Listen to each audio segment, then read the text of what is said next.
నమస్కారం. Please do subscribe AP power news. అనకాపల్లిలో నూకాంబిక కొత్త అమావాస్య జాతర ప్రారంభం. తొలి పూజ చేసిన ఎమ్మెల్యే కొనతాల పీలా గోవింద. అమ్మవారి దర్శనానికి భారీగా తరలి వచ్చిన భక్తులు. అమ్మవారిని దర్శించుకోవడానికి బారులు తీరిన భక్తులు. స్థానిక నూకాంబిక అమ్మవారి కొత్త అమావాస్య జాతర శుక్రవారం రాత్రి అంగరంగ వైభవంగా ప్రారంభమైంది. అమ్మవారి జాతరను ప్రభుత్వం రాష్ట్ర పండుగగా ప్రకటించడంతో అందుకు తగ్గట్టుగా ఆలయంలో ఏర్పాట్లు చేశారు. అమ్మవారిని ప్రత్యేక అలంకరణలో తీర్చిదిద్దారు. MLA Konathala Ramakrishna, urban finance and infrastructure development corporation chairman Peela Govinda Satyanarayana అర్చకుల మంత్రోచ్చరణల మధ్య అమ్మవారికి ప్రత్యేక పూజలు నిర్వహించి జాతరను ప్రారంభించారు. అంతకుముందు ఆలయానికి చేరుకున్న వీరికి ఉత్సవ కమిటీ చైర్మన్ పేలా నాగశ్రీను, ఉత్సవ ప్రత్యేక అధికారి కె శోభారాణి, ఈవో వెంపలి రాంబాబు స్వాగతం పలికారు. అమ్మవారి దర్శనానికి పట్టణంతో పాటు పరిసర ప్రాంతాల నుంచి భారీ ఎత్తున భక్తులు తరలివచ్చారు. జాతరలో భాగంగా ఏర్పాటు చేసిన నేలవేషాలు ఆకట్టుకున్నాయి. పలు చోట్ల ఏర్పాటు చేసిన విద్యుత్ సెట్టింగ్లు ప్రత్యేక ఆకర్షణగా నిలిచాయి. స్థానిక ఎన్టీఆర్ స్టేడియంలో నూకాంబిక అమ్మవారి జాతరను శుక్రవారం రాత్రి ప్రారంభించారు. స్టేడియంలో ఏర్పాటు చేసిన వేదికపై నూకాంబిక అమ్మవారి భారీ ఉత్సవ విగ్రహాన్ని ఏర్పాటు చేశారు.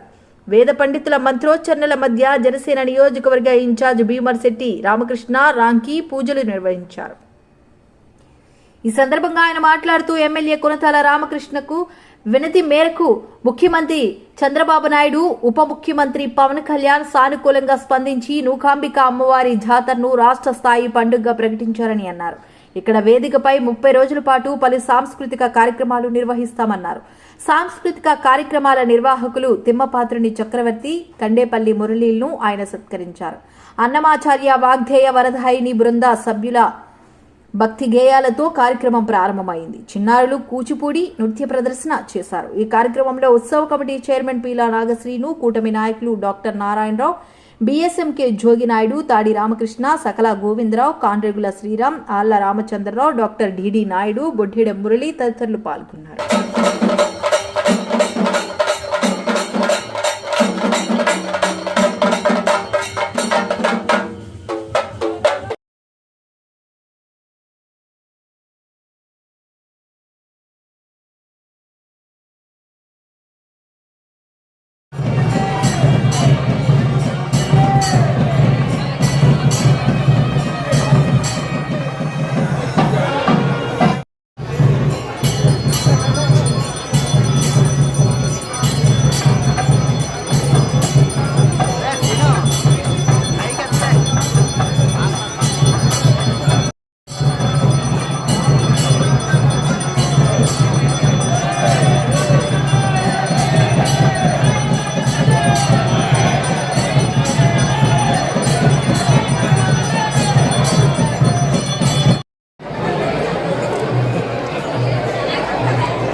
ఉత్తరాంధ్ర ఎల్లవేలుపు నూకాలమ్మ తల్లి కొత్త అమావాస్య జాతర రాష్ట్ర పండగగా తీర్చిదిద్దాలని రాష్ట్ర వ్యాప్తంగా నలుదిశల అమ్మవారి ఆశీస్సులతో ఈ కూటమి ప్రభుత్వం ఏర్పడిన వెంటనే వస్తామని ఏదైతే మాట ఇచ్చారో మాట ప్రకారంగా మన ఉప ముఖ్యమంత్రి వర్యులు గౌరవనీయులు పవన్ కళ్యాణ్ గారు ఇచ్చిన మాట ప్రకారంగా రావటం, ఎందుకంటే అమ్మవారి ఆశీస్సులతోనే కూటమి ప్రభుత్వం ఏర్పాటు జరిగిందనేటువంటి బలీయమైనటువంటి నమ్మకం వారికి.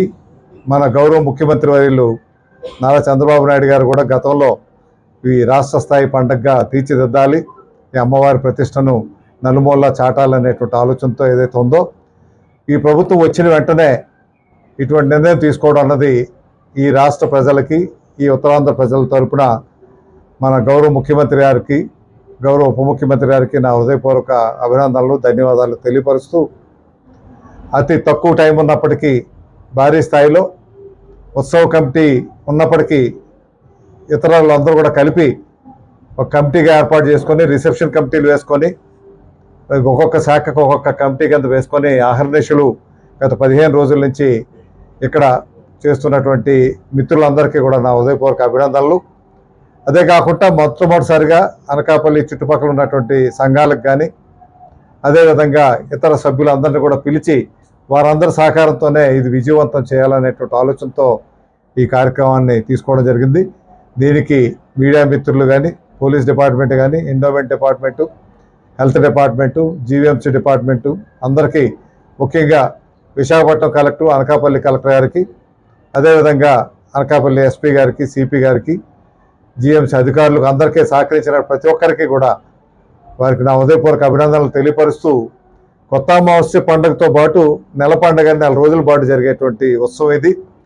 4 రోజులు కూడా జరపాలనేటువంటి ఆలోచనతోనే మనకి ఎన్టీఆర్ స్టేడియంలో ఒక ఉత్సవ ప్రక్రియని అక్కడ కూడా మొదలు పెట్టాలని, సాంస్కృతిక కార్యక్రమాలు పిల్లల ద్వారా చేయాలనేటువంటి ఒక మంచి సంకల్పంతో అక్కడ కూడా కార్యక్రమాలు పెట్టడం జరిగింది. ఈ కార్యక్రమాలంతా కూడా విజయవంతంగా మన అమ్మవారి ఆశీస్సులతో రాష్ట్ర ప్రజలు, రాష్ట్ర పురోభివృద్ధికి అన్ని రకాలుగా కూడా అమ్మవారి ఆశీస్సులు ఈ రాష్ట్ర ప్రజలకు కావాలని కోరుకుంటూ ఒకసారి ముఖ్యమంత్రి గారికి, ఉప ముఖ్యమంత్రి గారికి నా హృదయపూర్వక అభినందనలు. తరపున మన జిల్లా ఇన్ఛార్జ్ మంత్రి గారు రవీంద్ర గారు వస్తారు, మైన్స్ శాఖ మంత్రి, ఎక్సైజ్ శాఖ మంత్రి గారు. అదేవిధంగా మన జిల్లా మంత్రి గారు హోంమంత్రి గారు మీకు వంగలపూడి అనిత గారు కూడా వస్తున్నారు. వీళ్ళిద్దరి ద్వారా ఈ పట్టు వస్త్రాల కార్యక్రమాన్ని రేపు ఉదయం 9 గంటలకు జరుగుతుంది. తర్వాత మిగతా శాసనసభ్యులు కూడా అందరిని పిలిచాం, వారు కూడా వస్తారు. ఈరోజు ఉగాది రోజు కూడా వస్తారు.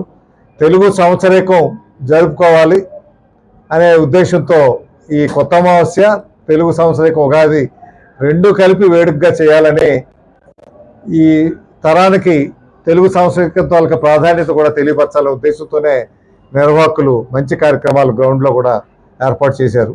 ఈ 4 రోజులు కూడా ఆ కార్యక్రమాలు జరుగుతాయి.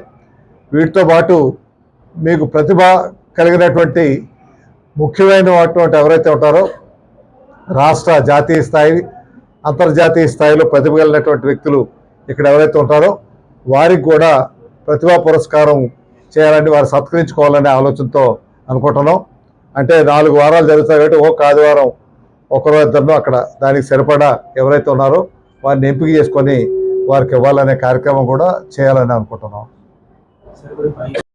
ప్రస్తుతం 5 crores పాటు వడ్డీతో కూడా కలిపి ఇచ్చే అవకాశం ఉంది. ఎందుకంటే అవి బ్యాంకులో డిపాజిట్ చేశారు కాబట్టి 1,80,00,000 వడ్డీ, అంటే 6,80,00,000 వస్తుంది.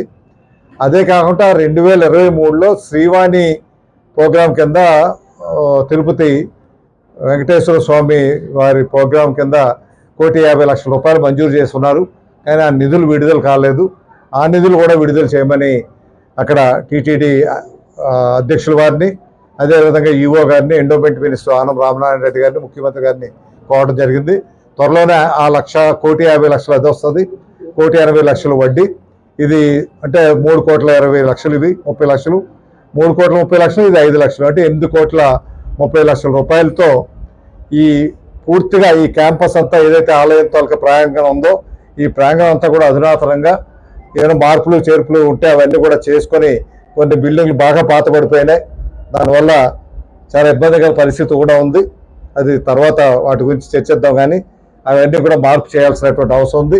ఇవన్నీ మార్పు చేసి విశాలంగా ఉండి చుట్టూ బౌండరీ వాళ్ళు కూడా కట్టాల్సిన అవసరం ఉంది. ఇవన్నీ కూడా చేసుకొని అది ఆ రకంగా ఉపయోగించి ఏవైతే గర్భగుడి పునర్నిర్మాణం కార్యక్రమం ఏదైతే జరుగుతుందో అది కూడా పూర్తి చేయాల్సినటువంటి అవసరం ఉంది. కాబట్టి వీటికి ప్రథమ ప్రాధాన్యతగా మీకు ఇక్కడ వచ్చేటువంటి భక్తుల సౌకర్యానికి కావాల్సినటువంటి ఏర్పాట్లు చేయాలనే ఆలోచనతోనే వాటికి డబ్బు ఖర్చు పెట్టాలనుకుంటున్నాం. Please subscribe our channel AP Power News.